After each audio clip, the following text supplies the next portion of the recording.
अस्सलाम वालेकुम एंड बिस्मिल्लाहिर्रहमानिर्रहीम। अच्छा, आज की इस वीडियो में मैं आप लोगों को प्रोटीन की कुछ बेसिक इन्फॉर्मेशन दूंगा। Protein is a vital aspect of human existence. आपका गोल मसल बिल्ड करना है या आपका गोल सिर्फ जनरल हेल्थ है, तो प्रोटीन सब के लिए बहुत इंपॉर्टेंट है। प्रोटीन जो है हमारी बॉडी में ग्रोथ को प्रमोट करता है, और जो हमारी बॉडी में सेल्स और मसल टिश्यूज़ डैमेज हो जाते हैं, इनको रिपेयर करने में भी बहुत काम करता है। अच्छा, एक मिसकंसेप्शन है कि muscle protein is not only concern with muscle building. आपके जो एंजाइम्स होते हैं बॉडी के अंदर, ये भी प्रोटीन होते हैं। एंड दीज एंजाइम हेल्प, ये जो एंजाइम हैं ये हमारी बॉडी के अंदर जो डिफरेंट बायोकेमिकल रिएक्शन होते हैं इनको कैटालाइज करते हैं। इसका मतलब आपकी बॉडी के अंदर जो प्रोसेसेस हो रहे होते हैं इनको एफिशिएंट बनाते हैं, बेहतर बनाते हैं और तेज़ बनाते हैं। इसके अलावा आपके जो बॉडी में हार्मोन्स होते हैं ये भी आपके प्रोटीन होते हैं। And these hormones serves as the regulator of the physiological changes in your body. जो आपके बॉडी में भारी चेंजेस आ रहे होते हैं, एक्सटर्नल चेंजेस आ रहे होते हैं, जिस्मानी चेंजेस आ रहे होते हैं, हार्मोन्स इसको रेगुलेट करते हैं, और ये भी आपके प्रोटीन्स ही होते हैं। अच्छा, प्रोटीन के स्ट्रक्चर को डिस्कस कर लेते हैं। प्रोटीन जो है हमारे डिफरेंट अमाइनोज से मिलके बनते हैं। आप बहुत सारे इंडिविजुअल अमाइनोज को जब कंबाइन कर देते हैं तो आपके पास एक प्रोटीन की चेन या स्ट्रक्चर बन जाती है। आप लोग इसको इस तरह से समझें कि बचपन में आप लोग लेगोज से खेला करते थे। प्लास्टिक के स्मॉल इंडिविजुअल पीसेस होते थे जिसके ऊपर सर्कल्स होते थे। उनको इंडिविजुअल पीसेस को आप ज्वाइन करके डिफरेंट स्ट्रक्चर्स बना लिया करते थे। अलग अलग पीसेस को अलग अलग तरीके से ज्वाइन करके अलग अलग स्ट्रक्चर्स बना लिया करते थे। बिल्कुल इसी तरह से आप डिफरेंट अमाइनोज को अलग अलग तरीक़ों से ज्वाइन करके अलग अलग स्ट्रक्चर बना सकते हैं, अलग अलग प्रोटीन्स बना सकते हैं। और हर एक प्रोटीन स्ट्रक्चर का अपना मकसद होगा, अपना गोल होगा, अपना वे ऑफ रिएक्शन होगा। अब बात कर लेते हैं अमाइनोज के बारे में। हमारे पास 3 तरह के अमाइनोज होते हैं: essential amino acids EAAs, conditionally essential amino acid और नॉन एसेंशियल अमाइनो एसिड। हम सिर्फ बात करेंगे एसेंशियल अमाइनो एसिड्स के बारे में। हमारे पास 8 एसेंशियल अमाइनो एसिड होते हैं जो हमें रिक्वायर होते हैं बॉडी में प्रोटीन्स बनाने के लिए, और जो हमारे छोटे बच्चे इन्फेंट्स और चिल्ड्रन होते हैं इनको 9 एसेंशियल अमाइनोस चाहिए होते हैं प्रोटीन्स बनाने के लिए। एसेंशियल अमाइनोस आपकी बॉडी खुद से सिंथेसाइज नहीं कर सकती। इन अदर वर्ड्स, एसेंशियल अमाइनोस आपकी बॉडी खुद नहीं बना सकती।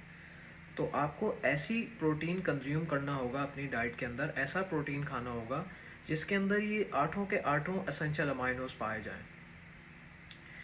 और वो कौन कौन से होते हैं? वो ये सब होते हैं: आइसोल्यूसिन, ल्यूसिन, लाइसिन। इन सब एसेंशियल अमाइनो एसिड का अपना एक डिफरेंट फंक्शन है। जैसे let's say for example, leucine जो है ये हमारे मसल बिल्डिंग प्रोसेस यानी मसल प्रोटीन सिंथेसिस को इनिशिएट करता है, स्टार्ट करता है मसल बिल्डिंग प्रोसेस को। इस तरह सारे अमाइनो एसिड के अपने डिफरेंट फंक्शन हैं। तो हमें अपने डाइट में ऐसे प्रोटीन इंक्लूड करने हैं जिनके अंदर ही सारे एसेंशियल अमाइनो एसिड पाए जाएं। और अगर आप ऐसा करने में नाकाम रहते हैं, आप ऐसा प्रोटीन कंज्यूम करते हैं, ऐसी चीज़ें कंज्यूम करते हैं जिनमें ये एसेंशियल अमाइनोस ना हो या इनमें से कुछ एसेंशियल अमाइनोस ना हो, तो आपकी बॉडी अपने आप को ही कैटाबलाइज करने लग जाएगी। और in other words, your body will start consuming itself in order to compensate for the amino acids that are not present. आपकी बॉडी जो आपने अपनी बॉडी में प्रोटीन स्टोर कर रखा है, muscle in the form of muscle contractile protein, actin and myosin, इसको break down करेगी, इसको कंज्यूम करने लग जाएगी, इसको खाने लग जाएगी, ताकि वो अपनी एसेंशियल अमीनो एसिड की नीड को पूरा कर सके। तो आपने अपनी डाइट में ऐसे प्रोटीन्स रखने हैं जिसके अंदर ये सारे एसेंशियल अमीनोस पाए जाएं, 8 के 8। प्रोटीन कंज्यूम करने के बाद प्रोटीन हमारे स्टमक में आता है। यहाँ पे एक enzyme known as proteases hydrolyse और हाइड्रोक्लोरिक एसिड जो कि हमारे प्रोटीन को एसिडिफाई करता है। उसके बाद हमारा protein small individual amino acid में ब्रेक डाउन हो जाता है, और ये स्मॉल इंडिविजुअल अमाइनो एसिड हमारे स्मॉल इंटेस्टाइन की वॉल के थ्रू ब्लड में पास ऑन होते हैं। उसके बाद ये हमारे लिवर तक पहुंच जाते हैं थ्रू द पोर्टल वेन।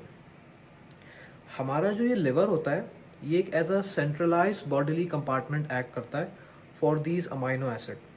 जितने भी अमाइनो एसिड हैं ये हमारे लिवर में आके स्टोर हो जाते हैं। उस कलेक्शन को, उस फ्री अमाइनो एसिड की स्टोरेज को हम कहते हैं फ्री अमाइनो एसिड पूल। फिर ये जितने भी अमाइनो एसिड हैं ये आहिस्ता आहिस्ता लिवर ब्लड में सिक्रीट करता रहता है, रिलीज करता रहता है in the form of plasma, जिसको हम कहते हैं एल्ब्यूमिन एंड इम्यूनोग्लोब्यूलिन। उसके बाद कि लिवर डिसाइड करता है कि इन अमाइनो एसिड का फेट क्या होगा, यानी अमाइनो एसिड किन 3 चीज़ों में तब्दील होंगे। या तो स्ट्रक्चरल प्रोटीन जो कि हमारे स्केलेटल मसल, जो कि हमारे मसल होते हैं, या आपके सिग्नलिंग प्रोटीन्स जो कि हमारे हार्मोन होते हैं, या आपके फंक्शनल प्रोटीन जो कि हमारे इंजाइम्स होते हैं। इन तीनों में से किसी एक चीज़ में हमारा लिवर इनका डिसाइड करके इनको रिस्पेक्टिव सेल्स पे भेज देता है।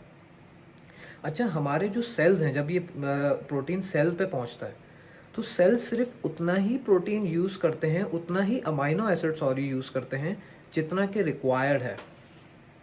बाकी जितना भी अमाइनो एसिड है जो कि एक्सेस हैं, हमारी बॉडी उनके दरमियान का पेप्टाइड बॉन्ड ब्रेक कर देती है। तो जो अमोनिया का ग्रुप है और जो कार्बोक्सिलिक एसिड का ग्रुप है, ये रिस्पेक्टिवली ब्रेक हो जाते हैं। तो जो रिस्पेक्टिव हमारे ग्रुप्स हैं ये या तो कार्बोहाइड्रेट या फैट की मेटाबॉलिज्म में यूज़ हो जाते हैं, या तो ये आपका यूरिया में कन्वर्ट होके आपके यूरिन से एक्सक्रीट हो जाते हैं। तो this was just a basic brief on what is protein. तो अगर आपको मेरा कंटेंट पसंद आ रहा है तो subscribe to my channel, hit the like button and press the bell icon too, ताकि आपको मेरी वीडियोस की अपडेट्स मिलती रहें। तब तक के लिए पीस आउट।